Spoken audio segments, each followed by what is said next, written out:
and welcome to Brandy's Poetry Corner. Reading from 100 Poets, chosen by John Carey with lovely notes. This poem is by Henry Reed, who lived from 1914 to 1986. He was called up in 1941 and spent most of the war as a Japanese translator. Interesting. This poem, as it says, is one of his Lessons of the War series, which mock the basic training delivered to new recruits by NCOs. And it is quite funny, I think. It's called Judging Distances. So this is Judging Distances by Henry Reed. Not only how far away, but the way that you say it is very important. Perhaps you may never get the knack of judging a distance, but at least you know how to report on a landscape. The central sector, the right of arc, and that which we had last Tuesday, at least you know. The maps are of time, not place, as far as the army happens to be concerned. The reason being is one which need not delay us. Again, you know, there are 3 kinds of tree, 3 only, the fir and the poplar, and those that have bushy tops too.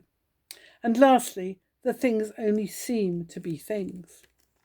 A barn is not called a barn, to put it more plainly, or a field in the distance where sheep may be safely grazing. You must never be oversure. You must say when reporting, at 5 o'clock in the central sector is a dozen of what appear to be animals. Whatever you do, don't call the bleeders sheep. I'm sure that's quite clear. And suppose, for the sake of example, the one at the end, asleep, endeavours to tell us what he sees over there to the west, and how far away, after first having come to attention, there to the west, on the fields of summer, the sun and the shadows bestow vestments of purple and gold.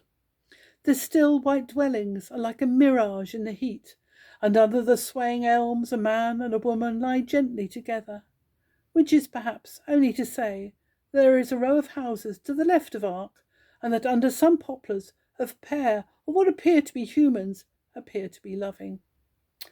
Well, that for an answer is what we might rightly call moderately satisfactory only. The reason being that 2 things have been omitted, and those are important. The human beings now, in what direction are they, and how far away would you say? And do not forget, there may be dead ground in between.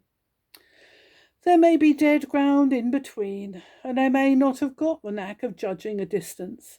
I will only venture a guess that perhaps between me and the apparent lovers, who incidentally appear by now to have finished, at 7 o'clock from the houses is roughly a distance of about 1 year and a half. Thank you. For other poems read by me, look me up, Brandy Pearson, on YouTube.